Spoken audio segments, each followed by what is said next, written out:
नमस्कार दोस्तों, जय हिंद, वंदे मातरम। आप सभी का स्वागत अभिनंदन है टीटी फैमिली शिक्षकों के परिवार जायसवाल कोचिंग सेंटर पर, पावर्ड बाय शिक्षा ही प्रकाश है।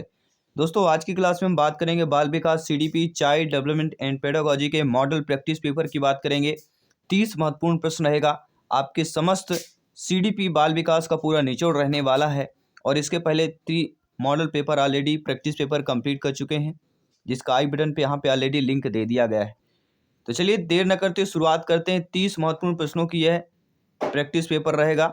इसमें से आपको कमेंट करके फीडबैक करके बताना है कि आप किसमें से स्कोर कितना है, फीडबैक कितना है।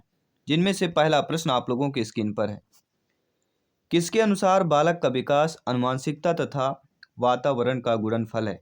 गैरेट के अनुसार, वुडवर्थ के अनुसार, हॉलैंड के अनुसार या थार्नडाइक मनोवैज्ञानिक के अनुसार? सभी कमेंट कीजिएगा।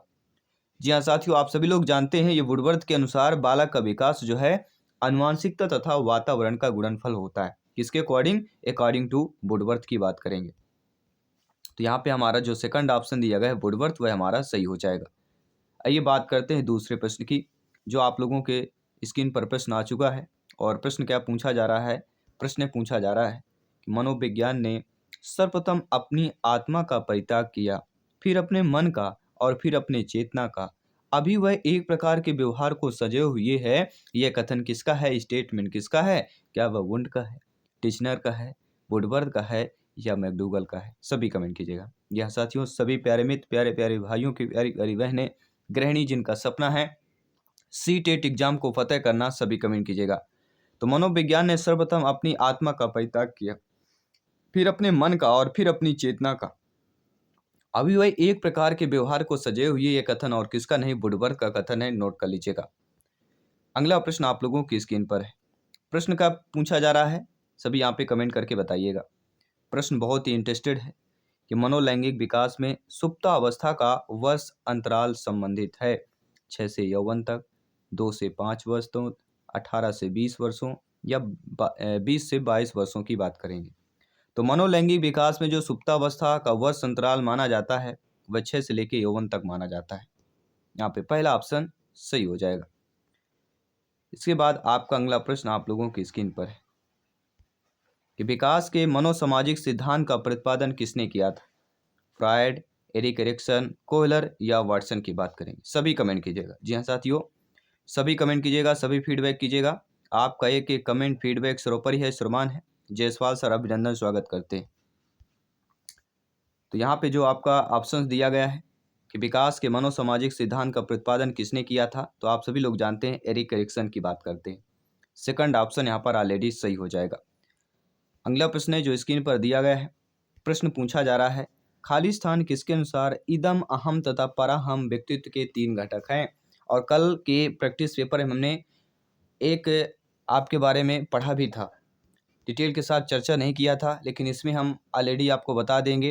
क्या वह युंग है, बंडूरा है, एल्डर है या फ्रायड की बात करेंगे।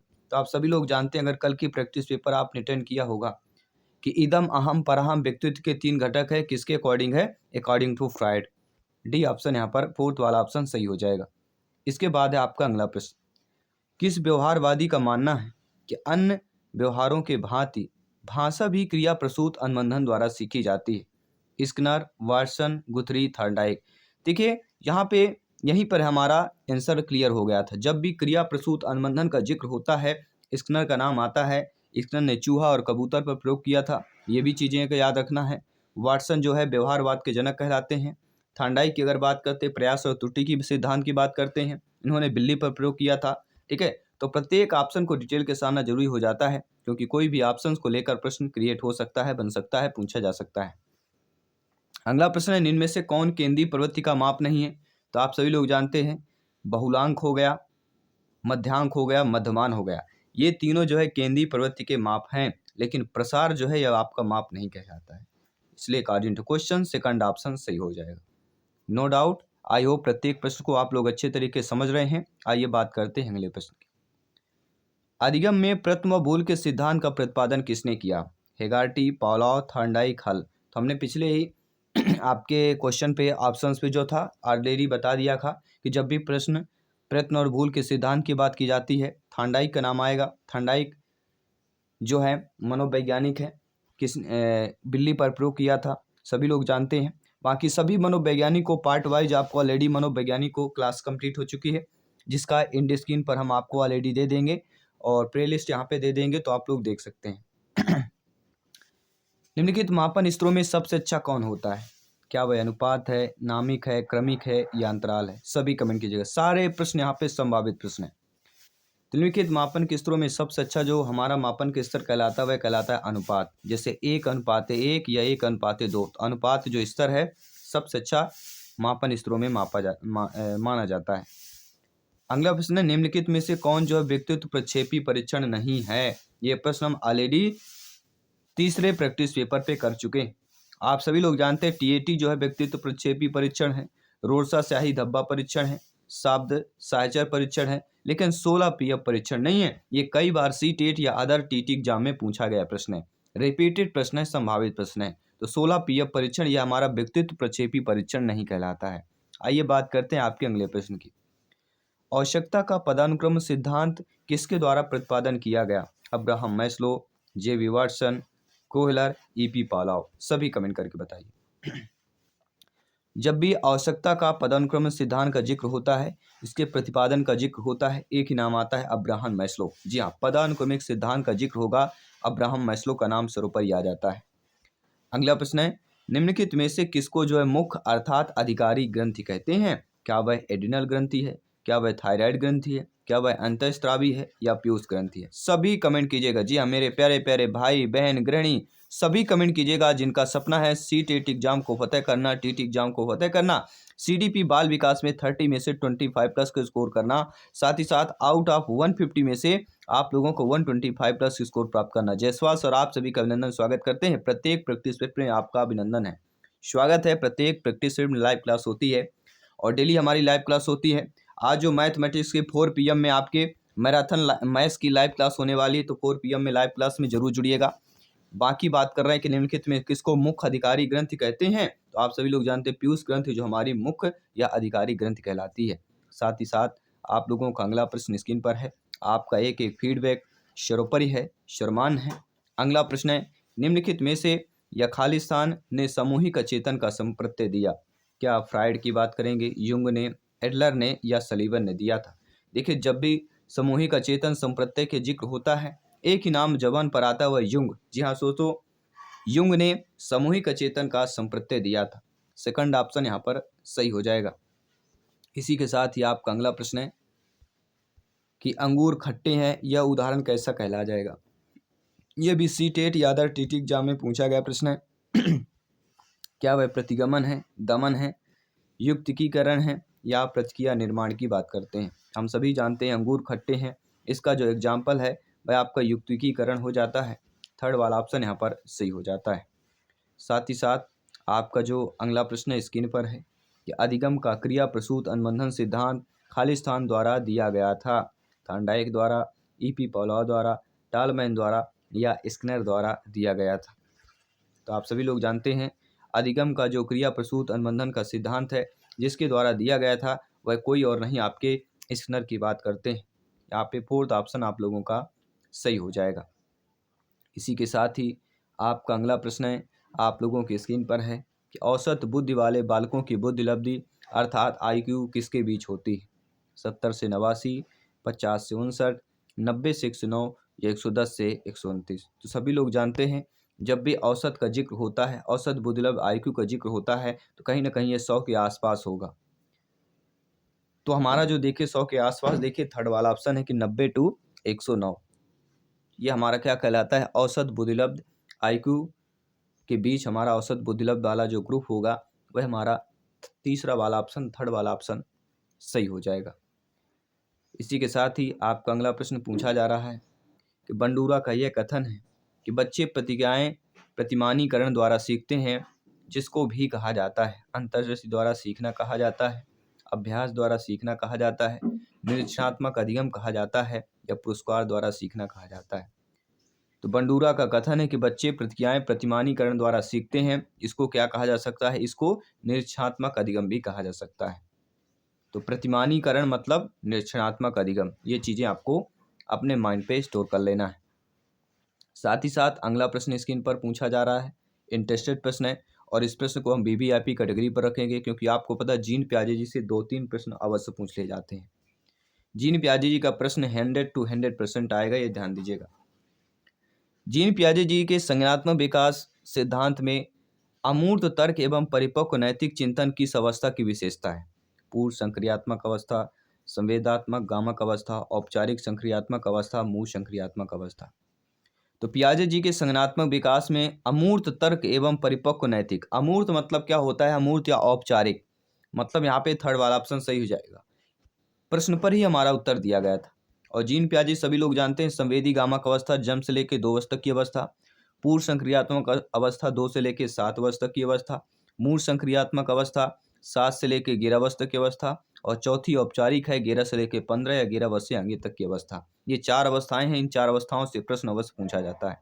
अगला प्रश्न स्क्रीन पर है, खालिस्तान जन्मजात व्यक्तित्व गुणों का योगफल है, निरंतरता, समानता, वंशानुक्रम या युयुत्सा की बात करेंगे। तो आप सभी लोग जानते हैं जन्मजात व्यक्तित्व गुणों का जो योगफल कहलाता है वही हमारा वंशानुक्रम, जी हाँ, वंशानुक्रम जो है जन्मजात व्यक्तित्व गुणों का योगफल कहलाता है। यहाँ पे थर्ड ऑप्शन सही हो जाएगा। आई होप प्रत्येक प्रश्न आप लोग अच्छे तरीके से समझ रहे हैं। सभी कमेंट कीजिएगा, प्रत्येक शेरनी, प्रत्येक भाई बहन गृहिणी जिनके अंदर एक मोटिवेशन है, जिनके अंदर एक प्रेरणा है सीटेट एग्जाम को इस बार 101% फतेह करना, सभी कमेंट कीजिएगा।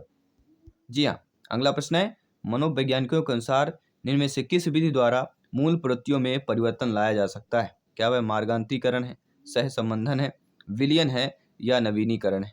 तो आप सभी लोग जानते हैं मनोवैज्ञानिकों के अनुसार जिस विधि द्वारा मूल प्रवृत्तियों में परिवर्तन लाया जाता है वह हमारी विधि मार्गांतरीकरण कहते हैं। पहला ऑप्शन सही हो जाएगा। कोई भी डाउट हो बेफिक्र आप लोग कमेंट कर सकते हैं। आपका एक कमेंट फीडबैक सर्वोपरि है, सर्वमान है। और अगला प्रश्न स्क्रीन पर है कि प्रत्ययों का बनते रहना एक क्या कहलाता है? अनियमित, विषम, सामयिक या संचयी कहलाता है। तो आप सभी लोग जानते हैं, ज्ञानी सर्व व्याख्याता है, भावी अध्यापक अध्यापिकाएं हैं कि प्रत्ययों का बनते रहना ही संचयी कहलाता है। बन रहा है मतलब कहीं ना कहीं संचय इकट्ठा हो रहा है, ठीक है। तो थोड़ा थोड़ा अर्थ अगर समझ लेते हैं तो कहीं ना कहीं सारी चीजें हमारी इजिली हो जाती हैं प्रश्न को उत्तर को समझना। अगला प्रश्न है, निम्नलिखित में से कौन सा भूलने का कारण नहीं है? तो हम सभी लोग जानते हैं पुनरावृत्ति का भाव प्रक्रिया, ये भी भूलने का कारण है। मानसिक द्वंद्व है, अगर आपके मानसिक के अंदर, ठीक है, दिमाग में कोई ना कोई टकराव चल रही है, कई बातें घूम रही हैं, ये भी भूलने का कारण है। सीखने की मात्रा में भी हो सकता है, अगर सीखने की मात्रा में कमी है तो भी भूलने का कारण है।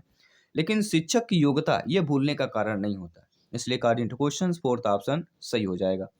आई होप प्रत्येक प्रश्न आप लोग सभी लोग कमेंट कर रहे हैं, फीडबैक कर रहे हैं। अगला प्रश्न स्क्रीन पर है, स्पीयरमैन के अनुसार तर्क करने की क्षमता और समस्या समाधान करने की क्षमता क्या कहलाती है? जी कारक, एस कारक, विशिष्ट कारक, सांस्कृतिक बुद्धि। सभी लोग जानते हैं स्पीयरमैन ने एक दिया था जी फैक्टर, एक दिया था एस फैक्टर। जी मतलब सामान्य, एस मतलब स्पेशल, ठीक है, जनरल और स्पेशल। तो आप सभी लोग जानते हैं स्पीयरमैन के अकॉर्डिंग जो है क्षमता और समस्या समाधान करने की जो क्षमता कहलाती है वह जी कारक कहलाता है, ठीक है, ये आपको ध्यान देना है।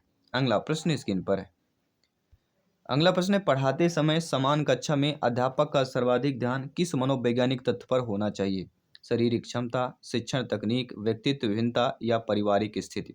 तो आप सभी लोग जानते हैं, आप इस कैटेगरी से गुजर चुके हैं, इस स्थिति से गुजर चुके हैं कि पढ़ाते समय समान कक्षा में अध्यापक का सर्वाधिक ध्यान जिस मनोवैज्ञानिक तत्व पर होना चाहिए वह हमारी व्यक्तित्व भिन्नता कहलाती है, क्योंकि आप में, हमारे सभी में व्यक्तित्व भिन्नताएं पाई जाती हैं, ठीक है, थर्ड वाला ऑप्शन सही हो जाएगा। अगला प्रश्न स्क्रीन पर है, साथियों, अधिगम स्थानांतरण के दो तत्व सिद्धांत के प्रवर्तक कौन थे? स्पीयरमैन, थांडाइक, चर या गिलफोर्ड की बात करेंगे, सभी कमेंट कीजिएगा। तो अधिगम स्थानांतरण के द्वितत्व सिद्धांत के जो प्रवर्तक माने जाते हैं वह और कोई नहीं, आपके स्पीयरमैन माने जाते हैं। ये भी आपको नोट कर लेना है, बुद्धि से जरूर प्रश्न आता है, आप सभी लोग जानते हैं। अगला प्रश्न है, सीखी हुई बात को स्मरण रखना या पुनः स्मरण करने की असफलता क्या कहलाती है? सभी लोग जानते हैं, क्या वह विस्मृति है, पुनः स्मरण है, संवेदना है, स्मृति है? देखिए प्रश्न पर ही उत्तर दिया गया है। कोई भी बात जब आप सीख रहे हैं, इस प्रश्न को आप अच्छे तरीके से समझ रहे हैं, लेकिन इसको अगर दोबारा कोई पूछता है या प्रश्न या दोबारा क्लास में या प्रैक्टिस सेट में करते हैं तो आपको यह याद नहीं रहता कि इसका सही उत्तर क्या होगा। मतलब पुनः स्मरण करने में असफलता आप लोग करते हैं या असफलता मिलती है तो इसी को ही विस्मृति कहा जाता है, भूल कहा जाता है। यहाँ पे पहला ऑप्शन सही हो जाएगा। अगला प्रश्न है कि व्यक्ति में उन मनोशारीरिक अवस्थाओं का गतिशील संगठन जो उसके पर्यावरण के साथ अद्वितीय सामंजस्य निर्धारित करता है क्या कहलाता है? समायोजन, व्यक्तित्व, संवेदना या चरित्र कहलाता है। तो आप सभी लोग जानते हैं व्यक्ति में उन मनोशारीरिक अवस्थाओं का गतिशील संगठन जो उसके पर्यावरण के साथ अद्वितीय सामंजस्य निर्धारित करता है वह हमारा व्यक्तित्व कहलाता है। सेकंड ऑप्शन यहाँ पर सही हो जाएगा। अगला प्रश्न है समान पुरुष में एक्स वाई गुणसूत्र होते हैं जबकि समान महिला में क्या होता है? X Y Y, X X, triple X या एक्स। तो आप सभी लोग जानते हैं समान पुरुष में अगर एक्स वाई होता है, ठीक है, तो फीमेल में एक्स एक्स होता है। अगर पुरुष का वाई गुणसूत्र, महिला का एक्स गुणसूत्र, तब यहाँ पे जो पुत्र होने की संभावना रहती है। जब देखिए सबसे जो इम्पोर्टेंट है क्योंकि फीमेल का जो गुणसूत्र होता है वह एक्स एक्स ही होता है, डिपेंड करता है मेल के गुणसूत्र पर। अगर मेल का वाई गुणसूत्र फीमेल का एक्स गुणसूत्र मिलता है तो पुत्र होगा, ठीक है, आपका मेल होता है। लेकिन अगर पुरुष का एक्स गुणसूत्र महिला का एक्स गुणसूत्र अगर मिलता है तो कहीं ना कहीं वो फिर फीमेल ही होता है। तो डिपेंड करता है पुरुष या मेल का गुणसूत्र। अगला प्रश्न स्क्रीन पर है प्राप्तांकों के समूह का वह बिंदु जिसके नीचे समूह के आधे प्राप्तांक और जिसके ऊपर समूह के आधे प्राप्तांक होते हैं क्या कहलाता है? क्या वह बहुलांक है, मध्यमान है, मध्यांक है या मानक विचलन है? तो आप सभी लोग जानते हैं प्राप्तांकों के समूह का वह बिंदु जिसके नीचे समूह के आधे प्राप्तांक ऊपर हों और आधे प्राप्तांक नीचे हों तो उसे मध्यांक कहा जाता है। थर्ड वाला ऑप्शन सही हो जाएगा। और इस प्रैक्टिस पेपर का तीसरा प्रश्न आप लोगों की स्क्रीन पर है कि आवृत्ति वितरण को रेखाचित्र द्वारा प्रदर्शित करने की विधियों में से एक विधि स्तंभ आकृति है, आपके गुंफाक्षर है या स्वलिखित आकृति है। यह आपको कमेंट करके बताना है कि आवृत्ति वितरण को रेखाचित्र द्वारा प्रदर्शित करने की विधियों में से एक विधि आपकी कौन सी है। यह प्रश्न आप सभी के लिए मॉक क्वेश्चन के रूप में है। साथ ही साथ 30 में से आपने कितना स्कोर प्राप्त किया इस प्रैक्टिस पेपर, इस मॉडल पेपर में, आपको कमेंट बॉक्स में अवश्य करना है।